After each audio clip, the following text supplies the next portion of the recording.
솔로몬의 잠언, 오늘은 20장 전반부인 1절부터 15절까지 말씀, 한 절 한 절이 너무 귀한 말씀인데요, 한 절씩 이렇게 살펴보면서 함께 은혜를 나누기를 원합니다. 1절에 보면 솔로몬은 먼저 이 1절부터 4절까지 보면 미련한 자의 악행에 대해서 먼저 지적하며 말씀하고 있는데, 1절에 보니까 먼저 술의 폐단에 대해서 말씀을 하고 있는 것을 보게 됩니다. 이 술은 사람을 취하게 만들지요. 사람이 술을 먹고 취하게 되면 평소에 얌전하던 사람도, 괜찮던 사람도 술에 취하면 이상하게 변해서 아주 고약한 행동을 하게 되지요. 그리고 평소에 나쁜 버릇이 있는 사람은 술에 취하면 그것이 더 나쁘고 심각한 모양으로 나타나게 되는 것을 우리 주변에서 우리가 목격하게 됩니다. 그래서 1절에 보니까 술은 사람을 거만하게 만들고 독주는 사람을 떠들게 만든다, 이렇게 말씀하고 있는 것을 보게 됩니다. 거만한 모습으로 술에 취하여 막 떠드는 모습, 얼마나 우리가 보기 안 좋습니까? 평소에 성품이 좋아 보이던 사람도 술 먹고 취하면 이상하게 사람이 변화해져서 거만한 모습, 대담하게 변해져서 다른 사람을 무시한 채 잘난 체를 하며 계속해서 했던 말 또 하고 했던 말 또 하고 떠드는 경향이 있는 것을 우리가 보게 되는 거예요. 이와 같이 술에 취하면 자제력을 완전히 잃어버린 채 아나무인이 되어서 함부로 말을 하고 함부로 행동을 하게 된다는 것이지요. 그래서 술을 먹으면, 술에 취하면 이렇게 완전히 자제력을 잃어서 죄로 이어지게 되고, 그러면 건강도 잃고 돈도 잃고 사람도 잃고 모든 것이 망가지고 무너지는 경우가 너무나 많아지는 것을 보게 된다는 거예요. 그래서 백해무익한 이 술, 이러한 술의 유혹에 넘어가지 말라. 술의 유혹에 넘어가는 자는 미련한 자다라고 솔로몬이 먼저 말씀하고 있는 것을 보게 됩니다. 2절에 보니까 왕의 진노는 사자의 부르짖음 같으니 그를 노하게 하는 것은 자기의 생명을 해하는 것이니라 하고 말씀하고 있습니다. 1절과 연계해서 이 말씀을 보면 왕 앞에서 누군가가 술에 취해서 거만하게 떠들고 막 아나무인격으로 행동하고 함부로 말하면 어떻게 됩니까? 왕의 진노를 사게 되겠지요. 왕의 진노를 사게 되면 성난 사자 앞에 서 있는 것과 같은 위태하고 위험한 상황을 맞이할 수밖에 없습니다. 여기서 말씀하는 왕은 하나님을 뜻하는 말씀이지요. 인간의 권세를 가진 자도 우리가 그 앞에서 두려워 떨기 마련이거늘, 하물며 여러분 생명의 주관자이시고 만왕의 왕이신 하나님 앞에서 우리가 마치 술 취한 듯이 아무렇게나 말하고 아무렇게나 행동하고 아무렇게나 살아간다면, 그래서 왕이신 하나님의 진노를 일으킨다면 이 얼마나 미련하고 어리석고 위험한 일이 되겠냐는 것이죠. 스스로 생명을 버리고 멸망에 이르는 길이 될 뿐이다 라고 솔로몬은 권면하고 있는 거예요. 3절에 보니까 3절의 말씀을 함께 읽어보실까요? 3절 시작. 다툼을 멀리하는 것이 사람에게 영광이거늘 미련한 자마다 다툼을 일으키니라. 아멘. 미련한 자마다 뭘 일으킨다고요? 다툼을 일으킨다. 다툼을 멀리하는 것은 영광이라는 거예요. 이 부분을 세 번역은 어떻게 번역을 하냐면 다툼을 멀리하는 것은 자랑스러운 일이다라고 말씀하고 있습니다. 이유가 어찌 되었든 다투는 것은 결코 옳지 않다라는, 다툼을 피하는 것이 지혜롭고 현명한 인생이라는 거예요. 지혜로운 사람은 결코 다투지 않는다는 것이. 미련한 자가 애써 모든 일마다 다투는 일에 이렇게 앞장서게 되는 것을 보게 됩니다. 왜 다투는 자가 미련한 자인가? 갈라디아서 5장 15절의 말씀을 보니까 만일 서로 물구어 먹으면 피차 멸망할까 조심하라 하고 말씀하고 있습니다. 다투는 것은 이쪽 저쪽 당사자가 모두 멸망에 이르는 지름길이라는 거예요. 때문에 다투는 것은 멸망하는 길이요 지혜롭지 못한 길이다라고 말씀하고 있습니다. 오늘 혹여 저와 여러분의 마음 가운데 다툼의 감정이 있다면, 물리적으로 다투는 것뿐만 아니라 마음속에 다투는 감정이 있다 할지라도 그 모든 것은 미련한 일이니 모든 다툼의 감정을 내려놓는 가운데 지혜롭고 현명한 삶을 살아가는 은혜가 저와 여러분께 있게 되시기를 주님의 이름으로 축원합니다. 4절에 보니까 게으른 자는 가을에 밭 갈지 아니하나니 그러므로 거둘 때에는 구걸할지라도 얻지 못하리라 말씀하고 있습니다. 게으른 자는 밭을 갈지 아니하고 추수 때에 거둘 것이 없어 구걸할지라도 얻지 못하게 되리라는 거예요. 여러분, 이스라엘은 가을에 씨를 뿌린다고 합니다. 가을에 씨를 뿌리기 위해서는 밭을 경작해야지요. 밭을 경작하기 위해서는 수고하고 애써야 됩니다. 그래야 씨를 뿌리고, 그래야 경작을 하고, 그래야 추수 때에, 결실 때에 많은 것을 거두게 되는데, 미련한 자, 게으른 자는 밭을 갈지도 않고 씨를 뿌리지 않기 때문에 추수 때에 거둘 것이 아무것도 없게 되리라는 거예요. 그래서 구걸할지라도 얻지 못하는 상황을 맞이할 수밖에 없게 되리라는 것이죠. 여기는 거둘 때, 여기 거둘 때는 영적인 의미로 심판의 날을 뜻합니다. 심판의 날에 우리가 영적으로 게으르고 영적으로 나태하면 심판의 날에 거둘 것이 아무것도 없어 부끄러움을 맞이할 수밖에 없게 되리라는 거예요. 때문에 이 심판의 날에 부끄러움이 없도록 열심히 우리가 영적으로 씨를 뿌리고 열매 맺는 지혜로운 삶을 우리가 살 수 있어야 하리라는 거예요. 계속해서 5절로 15절의 말씀은 이 지혜자의 특징인 냉철한 판단력, 또 깊은 통찰력에 대해서 말씀해주고 있는 것을 보게 되는데 5절의 말씀은 이렇게 기록되어 있습니다. 사람의 마음에 있는 모략은 깊은 물 같으니라. 그럴지라도 명철한 사람은 그것을 길어내느니라 말씀하고 있습니다.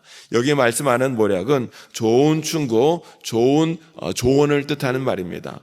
지혜로운 충고, 지혜로운 조언은 마치 깊은 물과 같다는 거예요.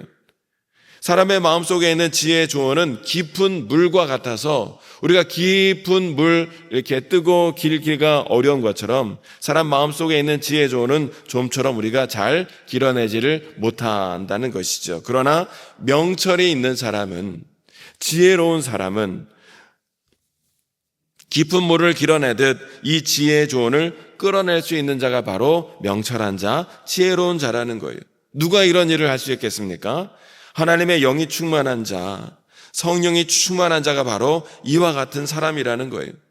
고린도전서 2장 10절의 말씀을 보면 성령은 하나님의 깊은 것까지 통달하신다 말씀하고 있는 것을 보게 됩니다. 성령이 충만한 사람은 하나님께서 모든 깊은 것까지 통달할 수 있도록 인도해 주시기 때문에 지혜의 깊은 좋은 것을 길어낼 수 있는 자가 되리라는 것이죠. 오늘 저와 여러분에게 성령이 충만하여 지혜의 깊이가 더해지는 은혜가 있게 되시기를 주님의 이름으로 축원합니다.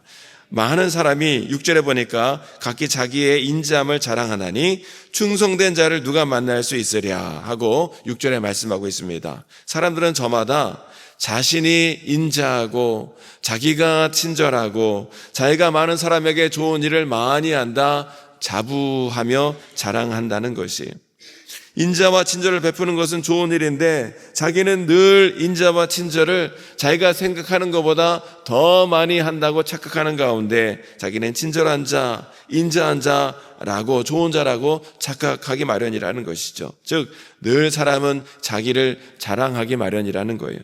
그러나 진정으로 충성된 사람은 자랑하는 사람이 아니라는 거예요. 자랑하는 사람이 아니라 진실한 마음으로 삶에서 우러나는 마음과 생각으로 다른 사람에게 좋은 일을 진실한 마음으로 자랑하지 아니하고 행하는 자가 진실한 자, 충성된 자라 말씀하고 있습니다. 솔로몬은요, 사람들 중에 이런 진실한 사람이 그리 많지 않다, 찾아보기 힘들다, 이런 진실한 사람이 그래서 귀하다라고 지금 말씀하고 있는 거예요. 7절에 보니까 온전하게 행하는 자가 의인이라 그의 후손에게 복이 있느니라 하고 말씀하고 있는 것을 보게 됩니다. 온전이란 수많은 유혹과 시험이 와도 자기 안에 있는 선한 것을 귀하게 행하는 모습을 뜻합니다. 자기 자신을 늘 살피고 묵상하는 가운데 내 내면에 있는 깊은 것, 선한 것, 옳은 것을 길어 올리는 일에 충성스러운 사람, 그런 일을 묵묵히 해 나가는 자가 온전한 자라는 거예요. 어떤 상황, 환경, 일, 사람이 나를 힘들게 한다 할지라도 그것에 휩쓸리지 아니하고 내 안에 옳다 생각되는 의로운 일, 하나님이 기뻐하시는 일을 온전히 해난 자가 바로 이 온전한 자다라고 말씀하고 있는 거예요. 그런 온전한 자에게 하나님께서 어떻게 하신다고요? 그런 온전한 자에게 하나님이 복을 주실 뿐만 아니라 그 후손들까지도 하나님이 복되게 하신다라고 말씀하고 있는 것을 보게 되지요. 내가 하나님 앞에서 온전한 삶을 살아가면, 의로운 삶을 살아가면, 말씀대로 살아가면 하나님께서 내 후손까지도 그 은혜를 베풀어 주시리라 말씀하고 있는 것을 보게 되는데요. 그러나 여러분, 이것은 내가 의롭게 산다고 해서 부모님으로 인해 자동적으로 자녀가 아무렇게 산다 할지라도 은혜가 흘러 들어가는 것이 아니라 어떤 말씀입니까? 부모가 의로운 삶을 살아가면 그것이 본이 되어서 부모가 말씀 가운데 하나님 기뻐하시는 믿음 생활을 온전하게 잘 살아가면 그것이 본이 되어서 자녀들에게 본이 되므로 자녀들이 그런 부모님의 영향을 그대로 물려받아 영향을 받아 자기의 삶 속에서 의로운 삶, 충직한 삶, 믿음의 삶을 살아갈 때에 그로 말미암아 하나님의 은혜와 복이 우리 자녀들에게도 흘러들어가게 되리라는 거예요. 오늘 저와 여러분이 부모로서 우리 귀하게 의로운 삶, 충성된 삶, 말씀 안에서 믿음으로 온전히 살아감으로 말미암아 그것이 본이 되어 우리 자녀와 후손들에게도 흘러들어가 그것으로 인하여 우리 자녀들에게도 하나님의 은혜와 복이 우리 천대까지 흘러들어가는 역사와 기쁨이 있게 되시기를 주님의 이름으로 축원합니다. 8절에 보니까 심판 자리에 앉은 왕은 그의 눈으로 모든 악을 흩어지게 하느니라 하고 말씀하고 있지요. 지혜로운 왕은요, 악을 흩어지게 한다는 거예요. 지혜로운 왕은 악이 없어지도록 이끈다는 것이죠. 여기서 모든 악을 흩어지게 한다는 것은 악을 멀리하고 소멸시킨다는 뜻입니다. 여러분, 지도자가 지혜로우면 그 조직은 복을 받게 되지만 지도자가 지혜롭지 못하면 그 조직은 흔들리고 무너질 수밖에 없게 되리라는 거예요. 그래서 지도자가 너무나 귀하고 참으로 중요한 자리라는 거예요. 하나님의 지혜를 가진 지도자 왕은 사람의 가식적인 행동이나 아첨에 속지 아니하고 사람의 마음과 의도를 분명하게 파악하여서 악을 멀리하고 악을 진멸할 수 있어야 하리라는 거예요. 이는 이 세상 마지막 때에 있을 하나님의 심판을 상징하기도 합니다. 여러분, 그날에 마지막 날에 심판의 날에 우리 모두 주님의 심판대 앞에 서게 될 터인데 하나님은 불꽃 같은 눈으로 우리 모든 인생을 살피사 그가 행한 대로 반드시 보응하는 때가 반드시 있게 될 줄로 믿습니다. 때문에 우리는 주의 말씀대로 살아가므로 하나님의 심판이 우리에게 두려운 것이 아니라 우리에게 영광의 날, 기쁨의 날이 될 수 있도록 오늘도 우리가 말씀의 반석에 굳건히 세움받아 말씀대로 살아가는 은혜가 우리에게 있어야 할 것이고 우리에게 말씀이 있을 때에 모든 악은 사라지는 역사가 있게 될 줄로 믿습니다. 9절 말씀 보면 내가 내 마음을 정하게 하였다, 내 죄를 깨끗하게 하였다 할 자가 누구냐 하고 말씀하고 있습니다. 예레미야 17장 9절에 보니까 만물보다 거짓되고 심히 부패한 것은 마음이라 하고 말씀하고 있습니다. 우리의 마음이 그 만물의 어떤 것보다 심히 부패한 것이다 라고 말씀하고 있습니다. 여러분, 이 마음을, 부패한 마음을 우리는 스스로 깨끗하게 할 수 없는 존재라는 거예요. 인간이 스스로 의롭게 되는 일은 하나도 없다라는 것이죠. 때문에 우리는 스스로 부패한 마음을 정하게 할 수 있는 능력이 없는 자이기 때문에 주님이 우리를 구원하시기 위하여 하나님이 그리스도를 보내사 십자가 보혈의 은혜로 우리를 모든 죄에서 건져주시는 구원의 은혜를 우리에게 허락해 주신 줄로 믿습니다. 10절에 보면 장사를 하는 자들을 비유를 들어 말씀하고 있는데요. 사람을 속여 장사하지 말고 부당한 이득을 취하지 말라 하고 말씀하고 있습니다. 이것은 하나님께서 미워하시는 것이라는 거예요. 거짓말하는 것, 속이는 것, 하나님이 미워하신다는 거예요. 11절에 보면 우리 자녀를 염두에 두고 우리 속담에 될성 부른 나무는 떡잎부터 알아본다는 말과 같은 의미로 우리에게 말씀하고 있는 것을 보게 됩니다. 자녀들은 어려서부터 그 품행이 청결한지 정직한지가 바로 드러나기 마련이라는 거예요. 때문에 우리 자녀와 후손 가운데 잘못된 행실이 있다면 그 잘못을 바로 잡아주지 않으면 여러분, 바늘 도둑이 소도둑된다라는 말이 있는 것처럼 아이의 장래를 망치게 되리라는 것이죠. 우리 자녀와 후손들은 반드시 말씀으로 바로 서는 은혜가 우리 모든 자녀와 후손들 가운데 있어야 될 줄로 믿습니다. 12절에 보면 하나님이 우리의 눈과 귀를 다 지으셨다 말씀하고 있는 것을 보게 됩니다. 여러분, 왜 이렇게 당연한 말씀을 하고 있을까요? 이는 우리의 눈과 귀를 지으신 하나님은 우리의 모든 것을 다 보시고 아시고 감찰하신다라는 것을 말씀해 주기 위함입니다. 우리는요, 사람의 눈과 귀는 잠시 잠깐 속일 수 있을지 몰라도 하나님은 결코 속일 수가 없습니다. 그래서 시편 94장 9절은 귀를 지으신 이가 듣지 아니하시리라, 눈을 만드신 이가 보지 아니하시리라 하고 말씀하고 있습니다. 하나님은 우리의 모든 상황을 다 보시고 들으시고 알고 감찰하고 계시기 때문에 우리가 비록 힘들고 어려운 고난의 때를 살아간다 할지라도 우리의 모든 것을 하나님이 감찰하고 아시기에 모든 것을 주님께 맡기며 기도하며 나가면 반드시 모든 위험과 어려움에서 건져주시는 은혜가 우리 성도들에게 있게 될 줄로 믿습니다. 13절은요, 게으름과 나태함에 빠진 자에 대하여 경고하고 있는 말씀인데, 게으르고 나태하면 재물을 잃어버리게 된다는 거예요. 가난하게 되리라 말씀하고 있습니다. 그래서 내 눈을 뜨라, 그리하면 양식이 족하리라 말씀하고 있습니다. 잠에서 깨어, 게으름에서 깨어 열심히 근면하게 일해야 한다는 거예요. 그리하면 양식이 풍족하게 되리라 말씀하고 있습니다. 마지막 15절에 보면 우리 마지막 15절 말씀을 함께 읽어보실까요? 15절 말씀 시작. 세상에 금도 있고 진주도 많거니와 지혜로운 입술이 더욱 귀한 법이니라. 아멘. 세상에는 금도 많고 진주도 많지만 가장 귀한 법에는 지혜로운 입술이라는 거예요. 지혜가 중요하고 특별히 지혜로운 입술이 가장 귀한 법에다. 그래서 오늘 본문 말씀 제목이 더욱 귀한 법에라고 달려있지 않습니까?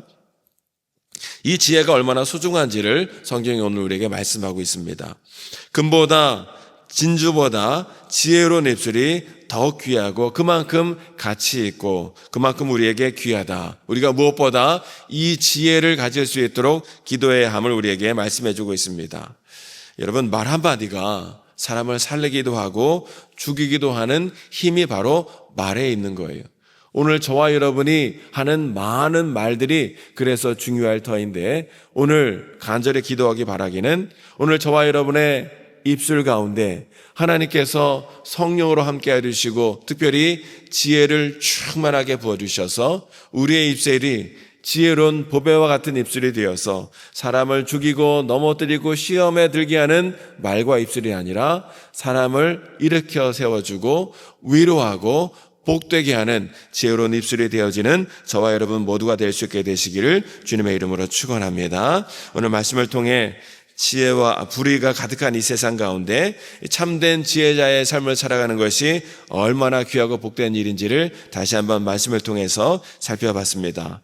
하나님을 경외하는 성도로서 우리는 마땅히 이 땅 가운데 지혜로운 말과 행동으로서 이 세상, 불의가 가득한 이 세상을 변화시켜 나가야 할 영적 책임이 오늘 저와 여러분 성도에게 있는 것을 보게 됩니다. 이 시간에 간절히 기도하는 가운데 하나님 성령으로 충만케 하여 주셔서 하나님, 이 세상 가운데 우리가 욕심이나 이기심이 아니라 하나님의 말씀으로 특별히 하나님이 주신 지혜자의 삶을 살아감으로 말미암아 하나님 망가지고 무너진 모든 것들을 온전히 주의 말씀으로 회복시키는 가운데 하나님 나라를 이루고 하나님 앞에 영광을 내며 나아가는 지혜로운 성도의 삶을 살아갈 수 있는 우리의 삶이 될 수 있도록 주님 은혜 내려주시고 주님 감당할 만한 하나님 은혜를 주님 우리의 모두에게 허락하여 주옵소서. 우리 말씀을 기억하며 지혜를 하나님 허락하여 달라고 우리 함께 기도하시고 우리의 모든 기도 제목을 주님께 맡기며 간절히 기도하는 이 시간이 되길 원합니다. 우리 주여 많이 외치시고 우리 하나님 앞에 간절히 기도하며 나길 원합니다. 함께 기도하겠습니다.